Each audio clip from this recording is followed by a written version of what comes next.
Halo teman-teman semua, selamat malam dan selamat datang di Magnifest 2021 The Rise of Atlantis. Wih.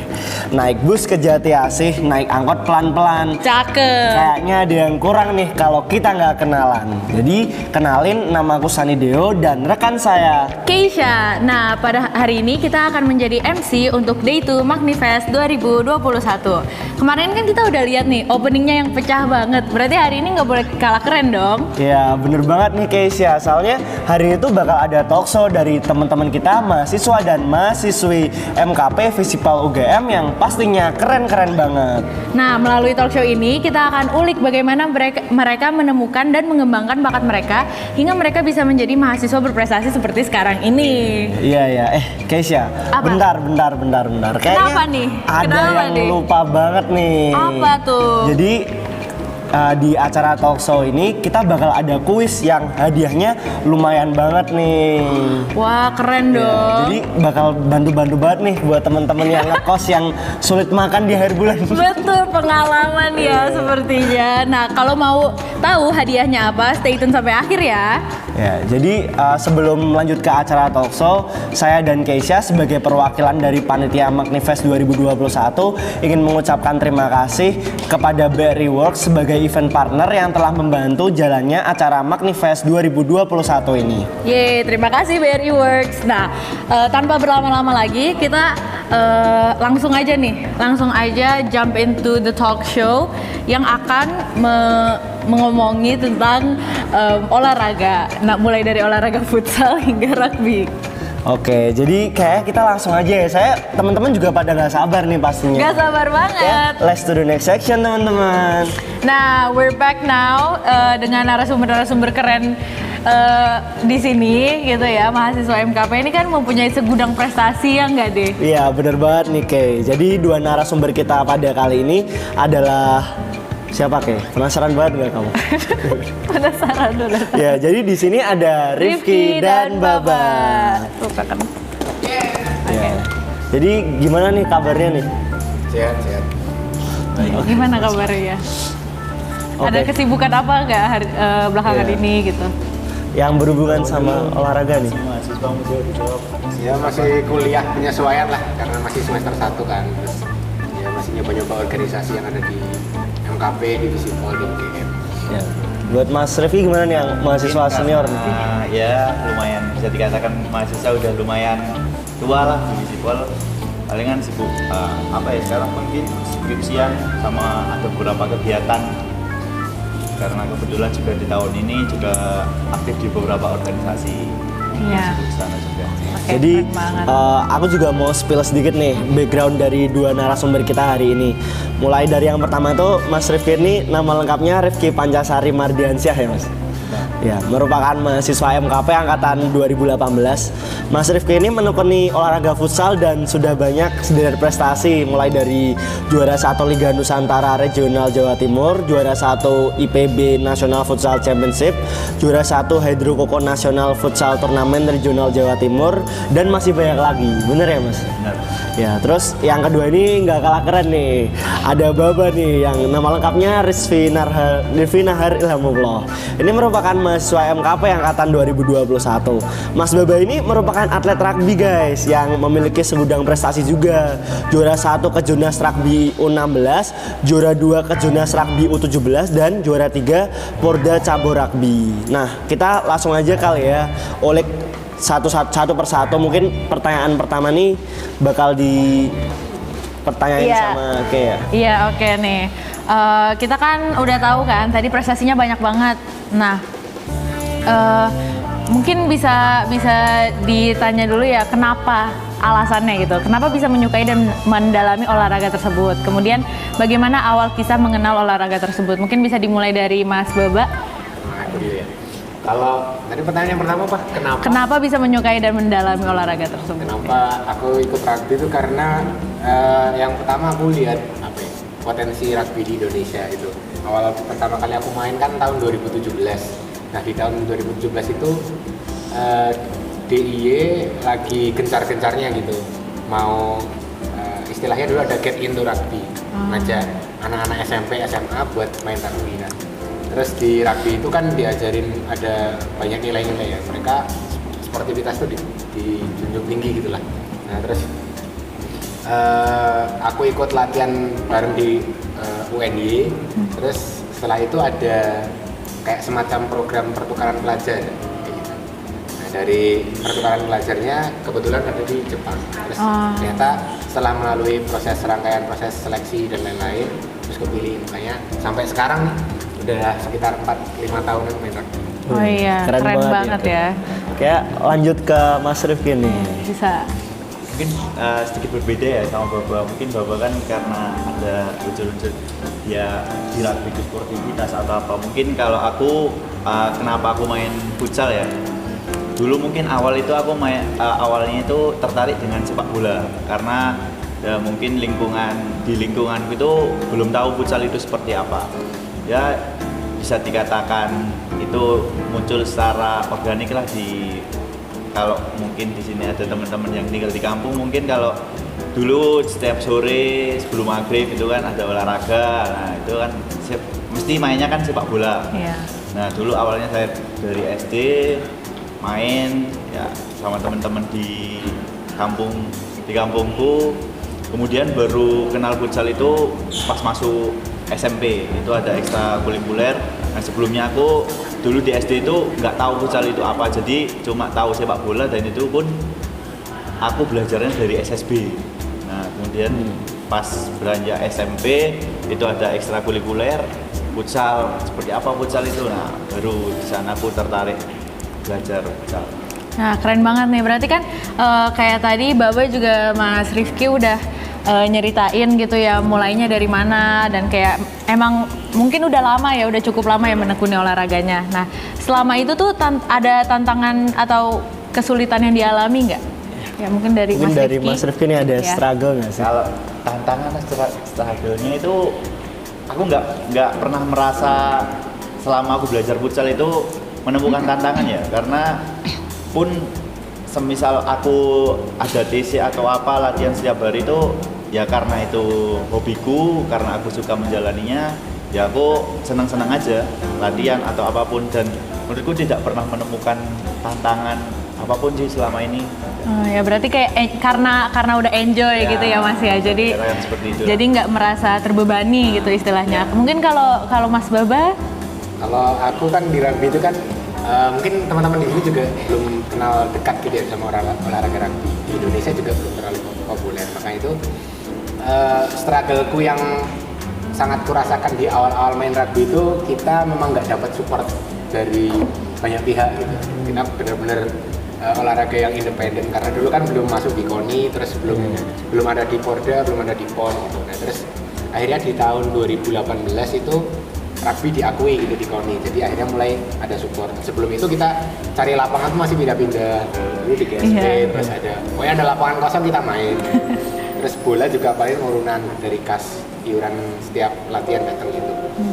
Nah itu sih mungkin. Ya, berarti Bapak benar-benar kayak paham perkembangannya dari awal olahraganya nggak eksis sampai sekarang ini masuk di KONI ya. Betul, keren banget nggak sih? Nah mungkin udah ya tadi cara melewati masa sulit atau kesusahan tersebut tuh kayak ya udah dijalanin aja gitu ya.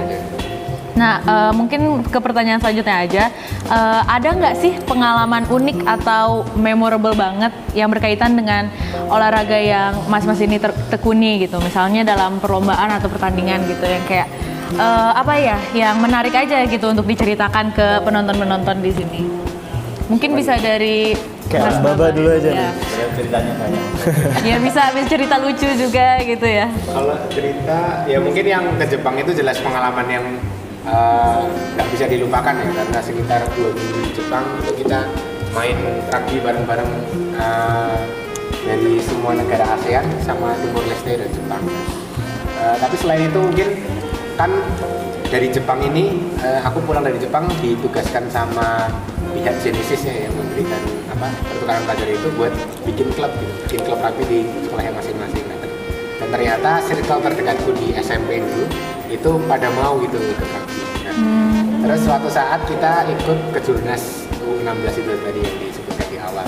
Nah, kita udah 1 tahun gitu main rugby. Nah, tapi ternyata ada kan kita lawan kita tuh ada dari SMP olahraga gitu, kelas khusus olahraga. Kita kayak susah merasa ini udah 1 tahun main rugby, harusnya pengalaman kita udah. Nah, tapi dan kita udah pernah uji coba sebelum turnamen itu kita udah pernah menang besar lah gitu, karena kita udah duluan kan. Tapi ternyata pas di babak grup itu kita kalah. Kita kalah terus satu tim semuanya down. Semua down kayak habis itu nggak mau main, malas-malasan gitu. Tapi ternyata ya kita diingetin lagi lah kayak kita udah berjalan sejauh ini masa terus nggak semangat lagi. Terus akhirnya kita tetap lolos ke semifinal di runner up, terus di final ketemu mereka lagi. Bisa menang. Alhamdulillah, berarti keren banget ya. Jangan pernah menyerah ya. Iya, itu semacam epic comeback nggak sih? Iya, itu ya? benar, epic comeback banget. Epic comeback. Ya, tapi nangis dulu ya. Emang kan cowok nangis semua. harus bersusah-susah dulu ya. Iya, baru bersenang-senang kemudian. Kalau Mas Rifki gimana nih Mas? Mungkin apa ya, kalau pengalaman itu udah masih ya lumayan banyak lah. Tapi yang paling tak ingat itu dulu pas awal masuk SMA ya, tahun pertama di SMA itu, dan kebetulan langsung masuk. Jadi di SMA aku itu ya secara tidak langsung bisa dikatakan SMA olahraga lah, meskipun bukan SMA olahraga, tapi di dalam struktur guru di SMA aku itu ada orang dinas gitu. Jadi misal kalau ada atlet atau apa ya bisa lah, kalau bisa sertifikatnya itu bisa buat bantu masuk lah. Jadi di sekolahku itu banyak banget atlet, terutama atlet futsal. Jadi untuk masuk di tim utamanya itu ya cukup lumayan susah lah. Nah, dan kebetulan pas dulu aku tahun pertama kelas 10 itu langsung masuk di tim utama, langsung ikut regional. Kalau teman-teman tahu itu Hidrokoko. Dulu Hidrokoko itu ada silver, ada gold, ada apa itu di regional. Kemudian kalau di sana udah melewati, udah juara-juara, akhirnya ke nasional. Nah, SMA aku dulu di regional itu lancar-lancar aja. Kemudian final itu satu Indonesia, ada berapa SMA lupa. Dulu di Amongrogo mainnya aku ini di Amongrogo. Nah, pertandingan pertama ketemu sama SMA 16 atau 18 Bandung, yang itu ya dikatakan dia cukup kuat lah untuk futsalnya itu.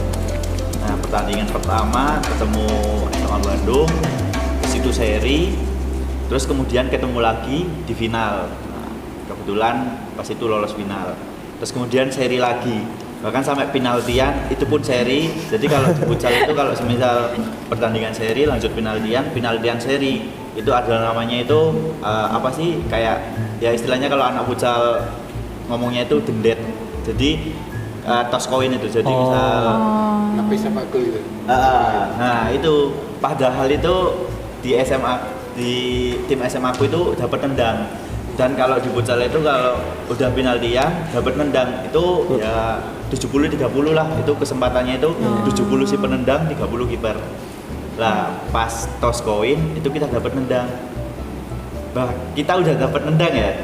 Terus kita itu udah kehabisan pemain, karena pas itu tuh yang main berapa orang ya? Pokoknya kita nggak bawa full kuota lah.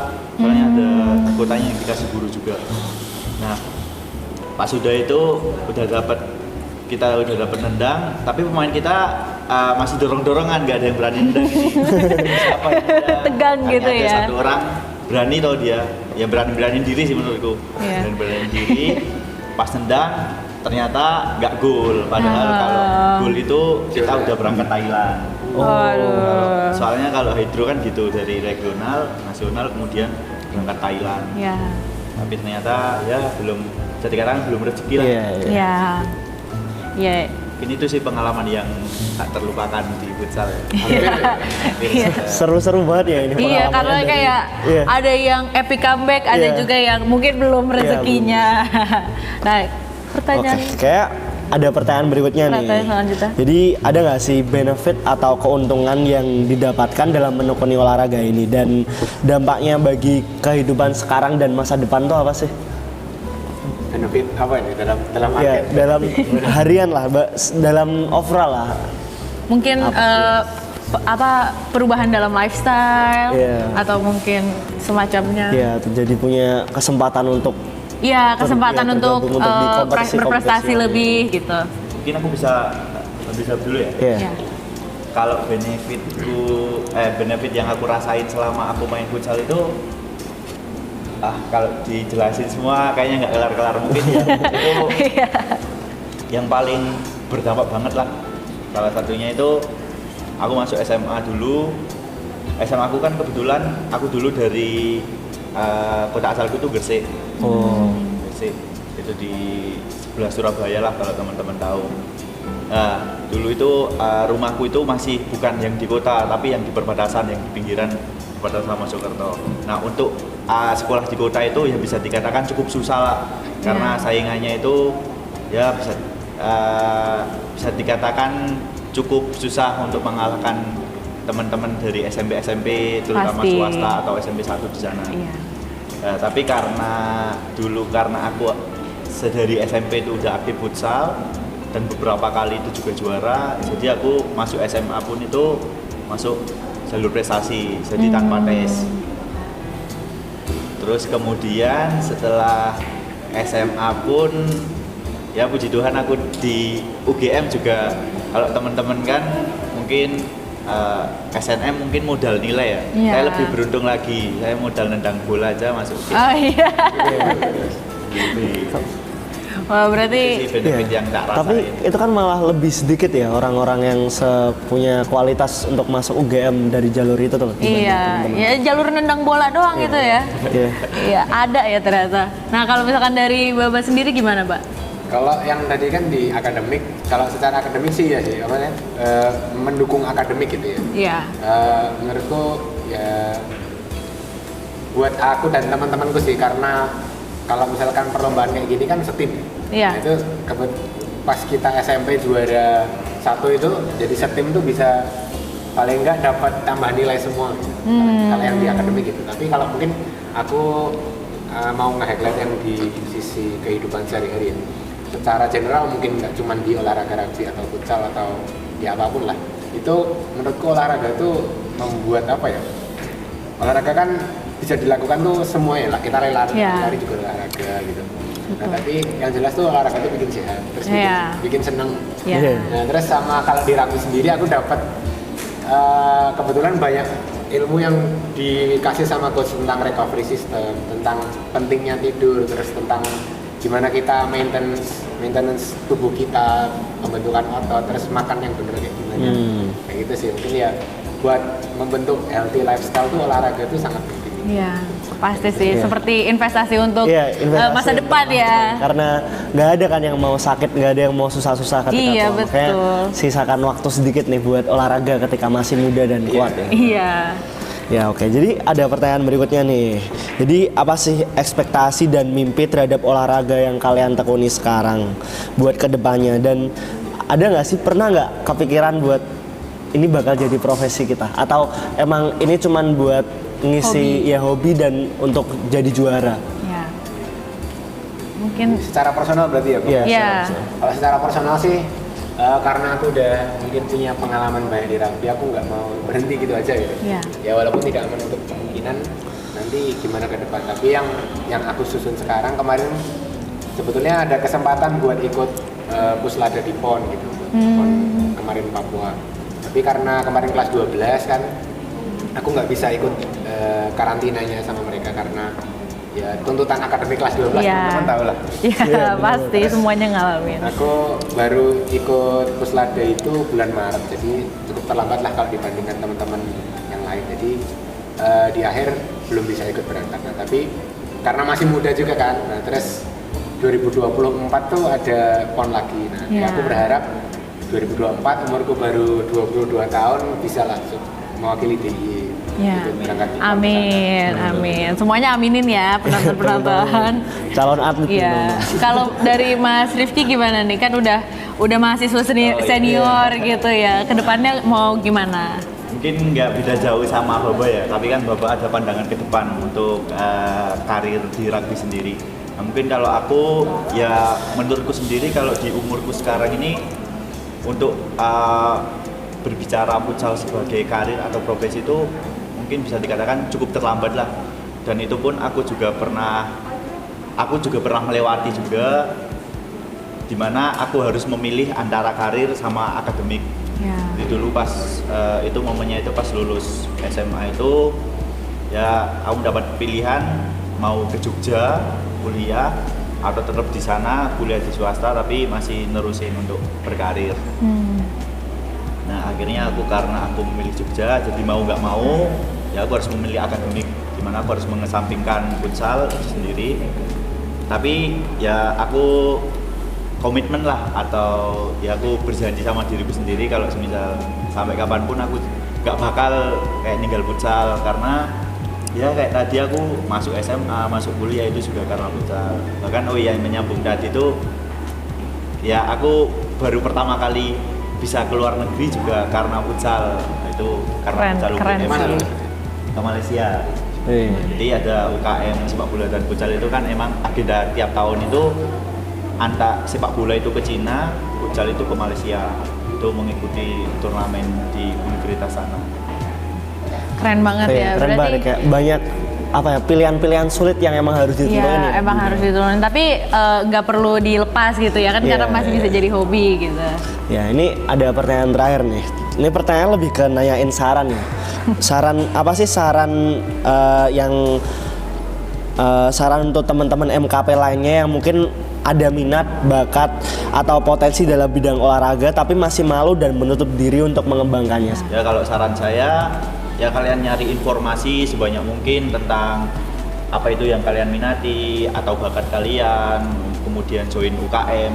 Ya di UKM sendiri itu kan nggak selalu outputnya itu nggak selalu kejuaraan dan juara. Di UKM juga ada organisasinya, ada pengurus yang dimana kalian itu bisa belajar di sana. Betul. Belajar teamwork, bagaimana kalian memecahkan masalah bareng-bareng di organisasi itu. Mungkin itu sih. Dari Mas kalau Nahar dari gimana? Baba gimana nih? Kalau dari aku ya benar sih. Maksudnya mungkin yang harus diperbaiki dari cara pandang orang Indonesia terutama tuh masih menganggap olahraga tuh kayak nggak punya masa depan gitu. Iya, betul. Masa depan, padahal kalau di luar negeri itu olahraga tuh jadi industri sendiri gitu. Kalau kita tahu Liga Inggris sepak bola tuh bisa dijual beneran gitu. Terus Brazil tuh juga kalau tanpa sepak bola tuh kita tahu Brazil. Iya, betul. Ya pokoknya aku yakin semua orang tuh punya bakatnya masing-masing. Kalau misalkan kita emang ada pikiran mau join futsal, mau join basket, atau mau join rugby kalau boleh sih. Itu promosinya sekalian ya. Dicoba aja. Iya, dicoba. Kalau misalkan memang rezekinya di situ kan nggak apa-apa. Terus bener tadi di UKM gitu. Misalkan kita join UKM, kita tahu cara mengorganisasi, apalagi mahasiswa MKP gitu kan. Kalau misalkan sekarang nih olahraga Indonesia itu belum termanajemen dengan baik, belum ada manajer yang baik, itu kan bisa juga nanti dari anak-anak MKP itu jadi penggeraknya gitu di pengurus-pengurus, misalkan ada PRUI, terus yang PSSI, itu yang ngurus-ngurus anak MKP menurutku bisa banget sih, karena kebijakan-kebijakan di olahraga itu juga penting. Kalau misalkan isinya bukan orang-orang dari anak yang paham membuat kebijakan gimana ya nanti itulah. Pokoknya kita maksimalkan aja semua. Asik, keren banget jawabannya dua-duanya Insightful ya. Insightful ya, jangan lupa dicatat ya teman-teman. Iya, oke. Nah, Kayaknya kita tuh ada janji nggak sih tadi yang? Oh iya, betul banget. Berarti ini udah next session nggak sih? Iya, jadi di segmen itu ada segmen apa? Kuis. Jadi pertanyaannya tuh gampang-gampang teman-teman. Kalian yang udah perhatiin talk show tadi pastinya bakal dengan mudah jawab pertanyaan ini. Jadi mekanismenya kalian tuh bakal type jawabannya langsung di kolom komentar YouTube beserta kontak line dan username.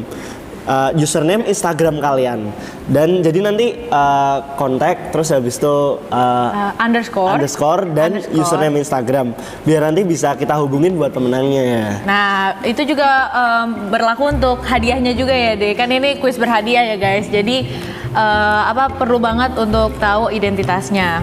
Ya, kayak mungkin bisa lanjut ke pertanyaan kuis pertama. Ya, pertanyaan pertama ya, ini aku bacanya teman-teman disimak ya.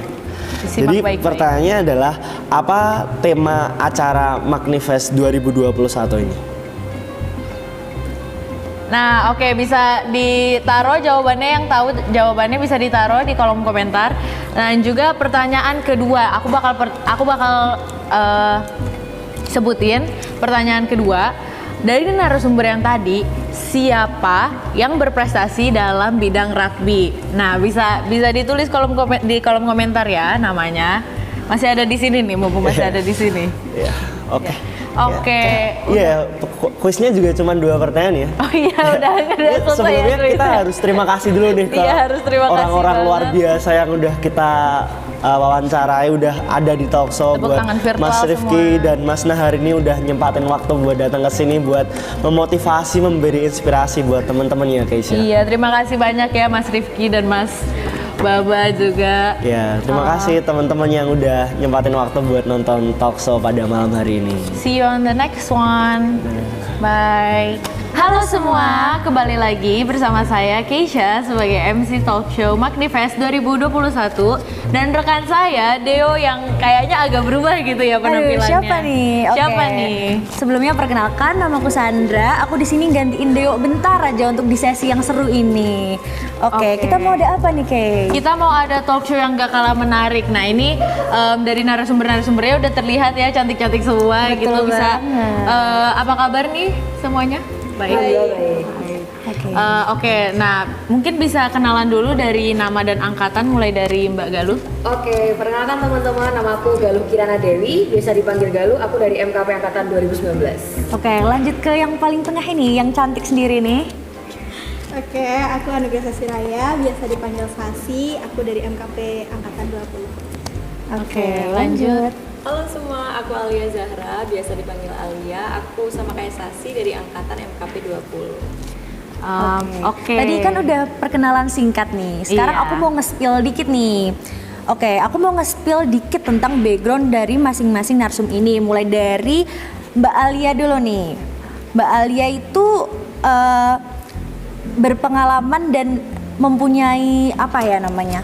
Mempunyai bakat dalam bidang menyanyi. Dia sering menjuarai berbagai macam lomba seperti juara 1 vokalis terbaik Purwacaraka di Provinsi DIY, juara 1 FLS 2N vokal solo putri Provinsi DIY pada tahun 2019 dan juara 1 Rising Star Purwa apa ini? Purwacaraka. Oke, mungkin lanjut ke Mbak Sasi, Mbak Anugerah Sasi Raya. Ini mahasiswa angkatan 20 dari MKP. Ini udah dari sekolah dulu menekani seni tari tradisional, betul Mbak Sasi? Dengan sederet pengalaman mulai dari penari di opening portion di Gama pada tahun 2021 dan menari di Join Moon 2021 dan menari di Permata Antarbudaya atau webinar Malaysia. Oke, mungkin bisa lanjut ke Mbak Galuh.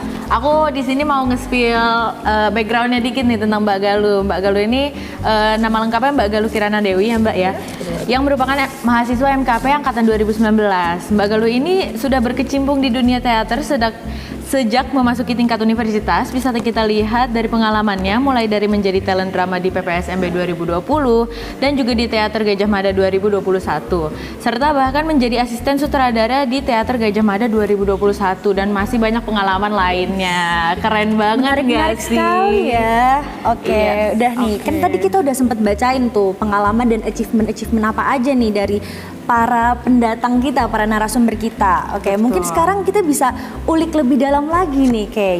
Ya boleh. Dari siapa dulu ya? Mungkin dari Mbak Galuh dulu ya.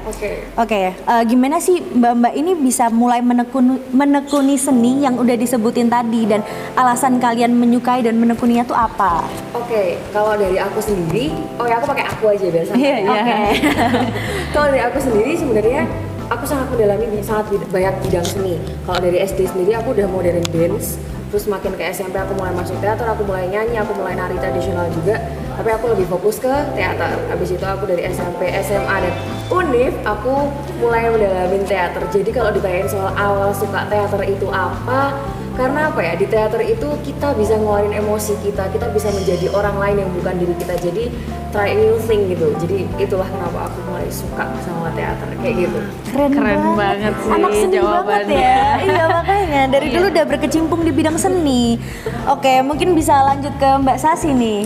Oke, kalau aku sendiri, ayahku itu tipe-tipe orang tua yang nggak ngebiarin anaknya, yang nggak mau ngeliat anaknya tuh kayak cuma leha-leha di rumah dan selalu kayak punya backup selain akademik gitu. Jadi aku dari kecil emang udah cukup dilesin banyak hal, tapi nggak ada yang menurut aku kayak fun gitu, nggak ada yang bisa narik aku banget ke bidang itu gitu. Sampai pada suatu hari aku diajak buat ikut tari, aku sempet nolak karena aku ngerasa tari itu juga nggak bakalan fun buat aku, percuma juga yang kemarin-kemarin udah nggak fun gitu. Terus akhirnya dibujuk-bujuk, aku ikut berangkat ke Sanggar akhirnya, terus aku ikut kelasnya sekali. Terus habis itu selama perjalanan dari Sanggar ke rumah itu tuh aku selama perjalanan di jalan tuh senyum terus.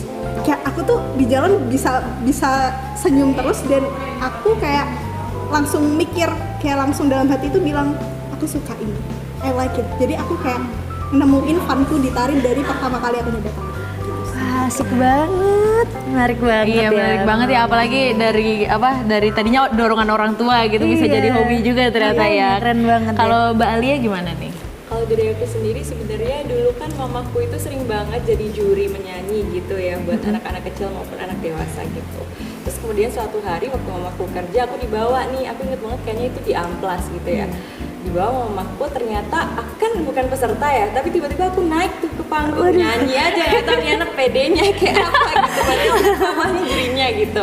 Terus ternyata dari situ kayaknya mamaku sadar bahwa oh kayaknya anakku ini tuh sebenarnya selain terlalu pede, dia juga sebenarnya punya nih sedikit bakat di nyanyi gitu. Jadi kayaknya aku emang dari kecil suka banget nyanyi, kayak kemana-mana aku nyanyi lagu anak-anak semua aku apal dulu waktu kecil. Dan tapi mungkin untuk kayak menekuninya secara lebih serius lagi, aku tuh dulu mulai ikut lomba-lomba di SMP waktu aku balik ke Indonesia. Itu aku baru mulai ikut lomba-lomba, dan akhirnya dulu waktu SMA untuk untuk ngilangin gabutku juga aku mutusin untuk les di Purwacaraka, dan kemudian ya dari situ aku dapat kesempatan untuk ikut lomba-lomba dan mewakili nggak cuma Indonesia tapi juga Purwacaraka DIY gitu sih. Keren banget ya, berarti Mbak ini udah menekuninya lama ya, cukup lama ya bisa dibilang, dari sekolah, dari pas masih kecil bahkan gitu ya, dorongan orang tua. Nah selama durasi itu, selama periode itu kayak dari awal sampai sekarang ini itu ada nggak sih tantangan, kesulitan atau kegagalan yang dialami gitu? Mungkin bisa diceritain dikit-dikit, bisa mulai dari Mbak Alia gitu mungkin ya. Oke, mungkin kalau dari aku sendiri itu lebih ke karena kalau menyanyi itu kan semua tentang suara kita ya, kayak kita ngolah dan lain-lain gitu.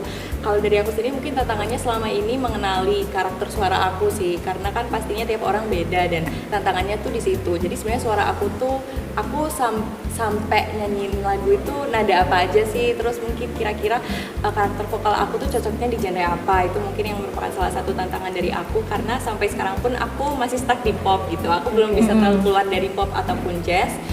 Sama mungkin dulu selama aku SMA tuh lebih ke time management aku, karena kan bisa dibilang aku suka banget ikut lomba. Nah itu waktu kelas 12 aku masih ikut lomba, dan aku dihadapin sebuah situasi di mana aku harus memilih apakah aku ingin lanjut lomba atau aku mau fokus ke kelas 12 aku untuk persiapan PTN ini. Nah itu sih mungkin salah satu tantangan yang aku hadapi selama ini. Ya berarti emang agak sulit juga ya, mungkin jadi performer terus juga jadi anak sekolah gitu ya. Bener. Kalau misalkan Mbak Sasi gimana nih Mbak? Kalau aku tantangan terbesar bagiku sendiri sih saat aku mau mulai terjun ke dunia tari itu, karena aku dari kecil, awalnya waktu kecil tuh aku nganggep tari ini tuh kayak ya mungkin sama kayak yang lain, kayak aku tuh nganggep tari itu kayak sebuah hal yang kuno, terus nggak seru, bosenin gitu-gitu, biasalah orang pemikiran stereotip orang-orang.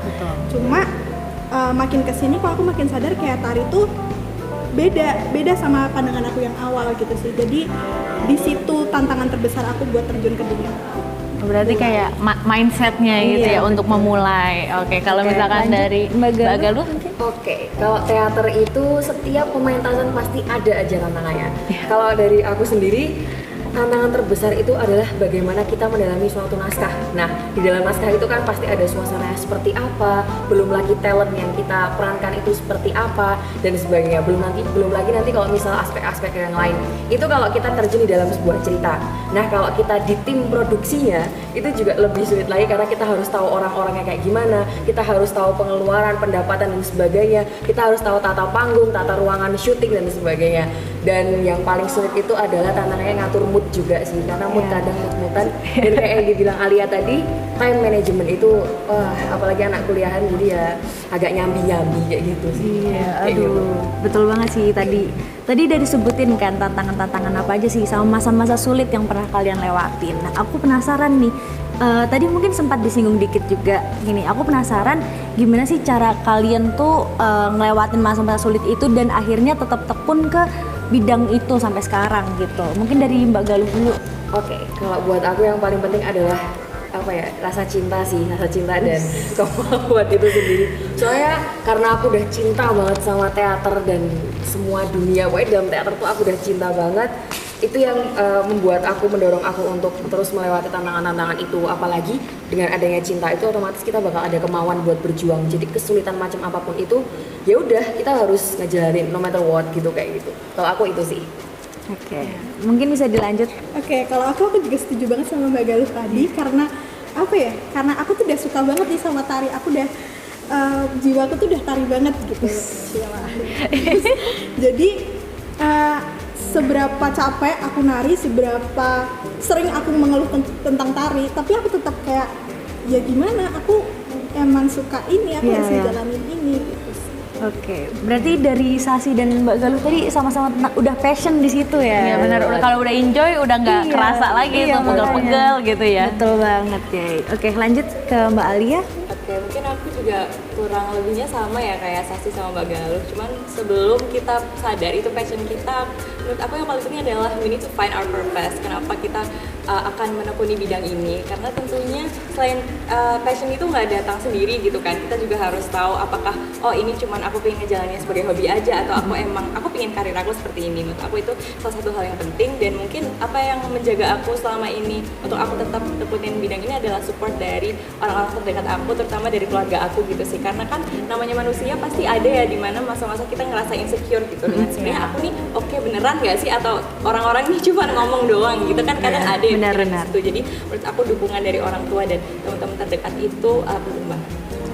Oke, berarti kayak teman-teman udah bisa nyatet nih kalau misalkan mau menekuni hobi kalian gitu, dan kayak kalau misalkan melewati tantangan-tantangan, balik lagi aja ke purpose-nya berarti ya, balik lagi ke purpose dan juga kayak ke dalam diri kalian sendiri passion-nya apa. Nah, pertanyaan selanjutnya tuh kan udah lama ya ini, udah lama mulai menekuni seni gitu. Nah, pengalaman unik atau yang termemorable lah gitu yang berkaitan dengan seni yang kalian tekuni itu, misalnya di dalam perlombaan itu apa gitu, misalkan ya bisa diceritain lah dikit-dikit gitu. Mungkin bisa dari Mbak Sasi. Oke. Kalau dari aku pertama kali pentas di depan, bukan di depan orang banyak sih, di depan orang penting di DIY. Itu aku pentas pertama kali di Pakualaman, di gedung sekretariat daerah. Di situ aku tampil di depan Ibu Pakualaman dan Bapak Pakualaman. Terus di situ aku nariin tari gaya Jogja, ayun-ayun juga, golek ayun-ayun juga. Terus di situ persiapannya cukup lama dan cukup bikin deg-degan karena berbeda dari zaman aku SMA. Jadi kayak persiapannya harus lebih, dan ini live ditonton banyak orang, jadi itu kayak bener-bener Pressure ya? pressure sih. Jadi ya itu mungkin yang paling aku ingat sih sampai sekarang. Oke, mungkin bisa lanjut ke Mbak Alia gitu. Oke, mungkin aku punya apa ya, lumayan lebih dari satu lah ya, tapi aku secara singkat aja. Mungkin sama kayak Sasi, aku pernah ngalamin apa ya, aku perform di depan orang yang penting gitu, dan ini merupakan RI 1 yaitu Pak Jokowi sendiri. Jadi itu ada pembukaan kalau nggak salah studi Blamplong gitu, dan itu diresmikan oleh Pak Jokowi. Di situ aku sebagai salah satu anggota paduan suara Kabupaten Sleman, dan karena ya lokasinya di Sleman akhirnya aku dapat kesempatan gitu. Terus yang kedua mungkin aku mau lomba yang juara 1 yang Rising Star Purwacaraka itu, cerita lucunya adalah Hamin berapa jam sebelum aku berangkat ke tempat lomba itu, sebenarnya suara aku tuh serak, hilang, suara aku nggak ada.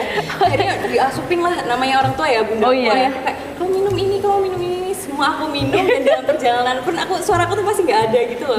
Sehingga aku sampai di tempat itu udah pasrah aja, pokoknya ya udah aku nyanyi apa yang udah aku siapin dan tahu-tahu suaraku balik dan bisa juara 1 gitu. Oh gitu. Banget ya. Hampir Mungkin 1 jam ya padahal. Iya, udah hampir berapa jam gitu agak deg-degan tapi ya lumayan lah.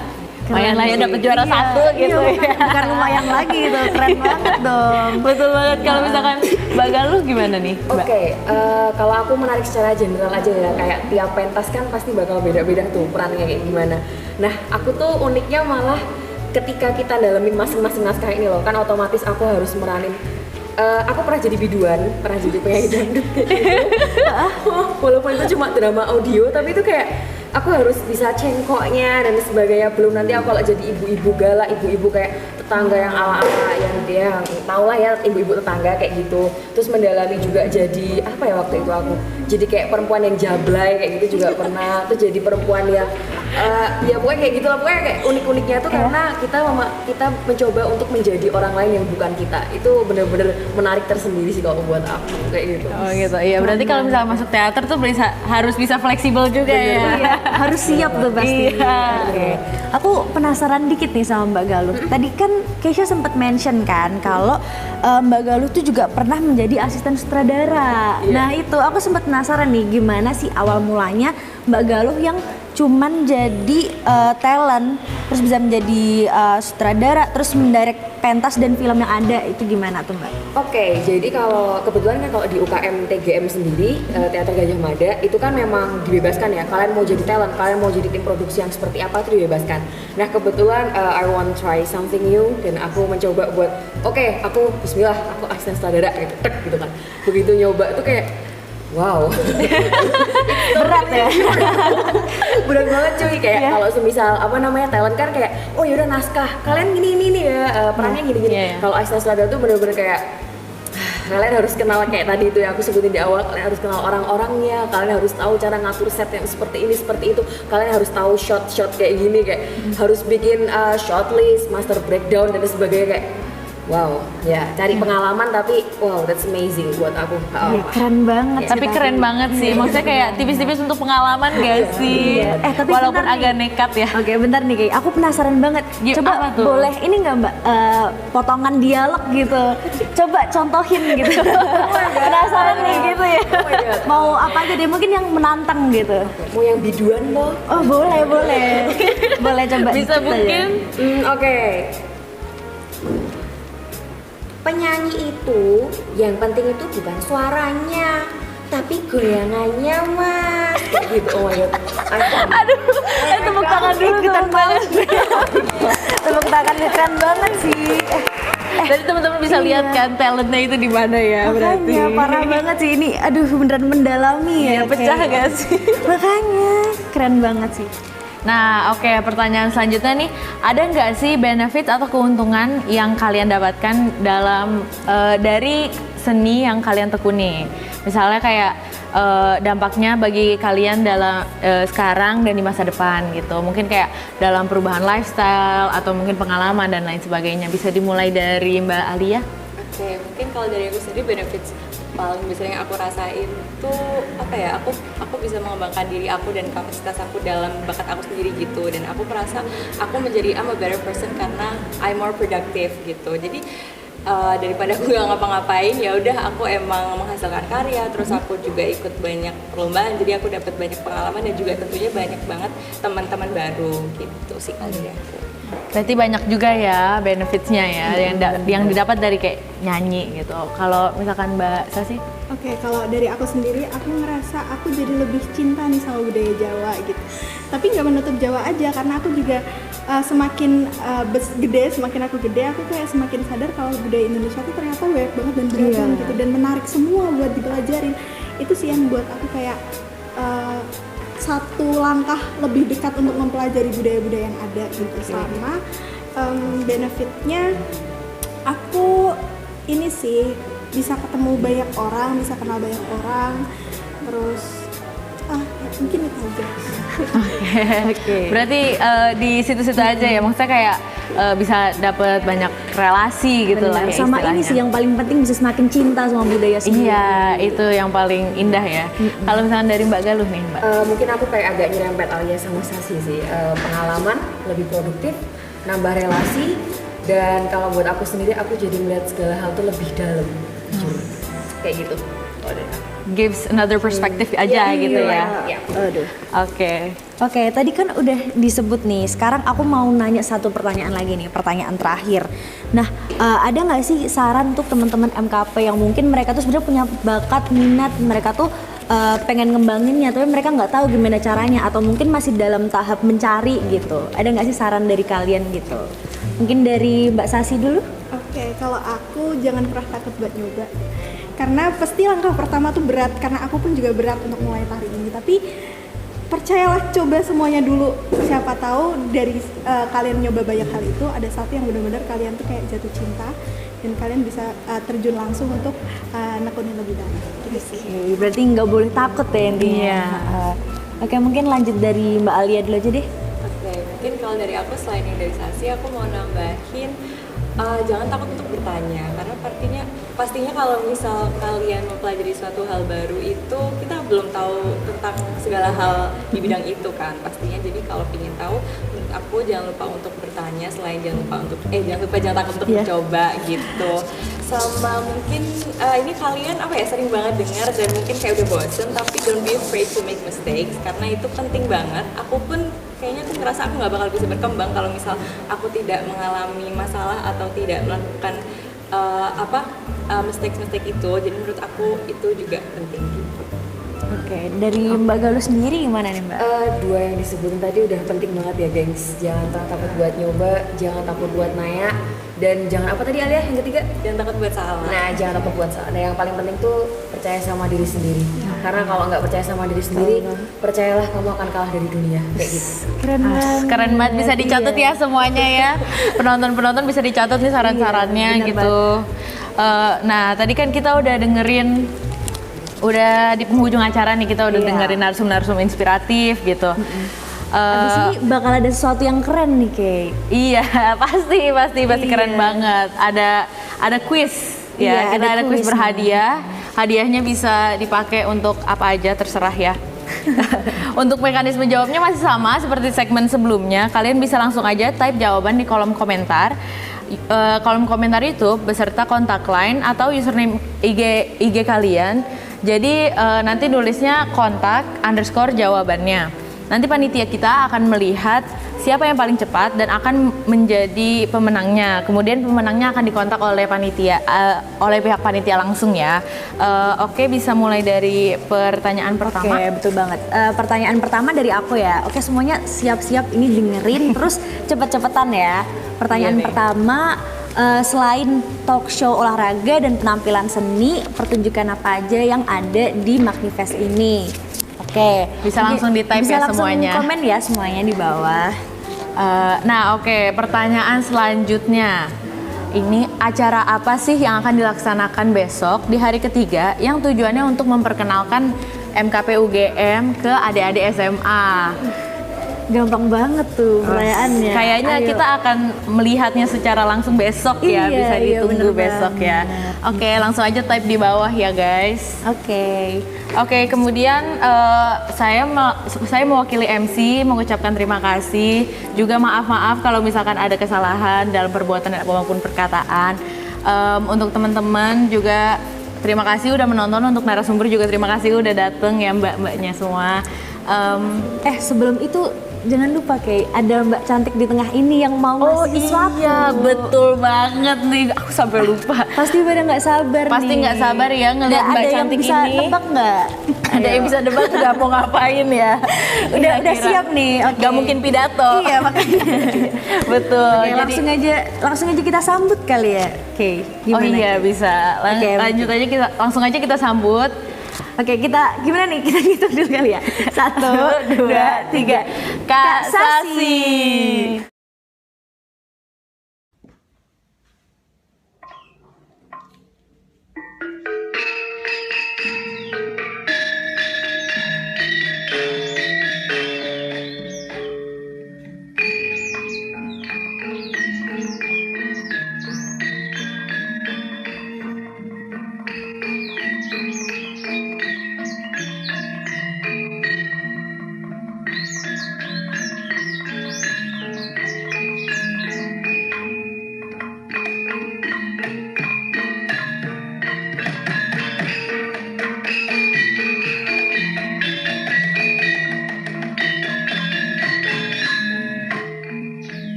Wah, keren banget gak sih deh tadi performance-nya? Iya bener banget tuh Kay. Dan aku tuh dari awal bener-bener se-excited itu tuh sama talkshow-nya. Kalau dari kamu gimana? Aku gila sih dari tadi tuh aku dengerinnya sampai terinspirasi juga untuk menggali bakatku sendiri. Ya aku juga ngerasain itu tuh Kay. Nah, Deo, sayang banget nih karena waktu kita hari ini udah mau habis nih, Deo. Mungkin bisa diakhiri aja kali ya rangkaian Magnifest pada hari ini. Tapi buat teman-teman dan buat Keisha, jangan sedih dulu ya. Soalnya besok masih ada rangkaian closing day Magnifest 2021. Wah, apa aja tuh deh acaranya? Oke, jadi di pagi hari bakal ada Gama Roadshow yang bekerja sama dengan Humas, dan malamnya bakal ada penampilan dari band-band dari kota Yogyakarta. Apa tuh band-bandnya, bisa di-spill nggak sih ini di sini? Kita spill ya. Jadi yang pertama ada The Goons, Ada Wonder Wave, ada The Philanthropist, dan juga ada Riga Pratama. Ya udah deh, gila asli banget, asli. Aku penasaran banget sih untuk besok. ya. Jadi untuk menutup rangkaian acara talkshow pada hari ini, aku dan Kay sebagai perwakilan dari panitia Magnifest 2021 ingin mengucapkan maaf jika ada salah kata atau perbuatan. Dan udah ya, see you on closing day Magnifest 2021. Bye.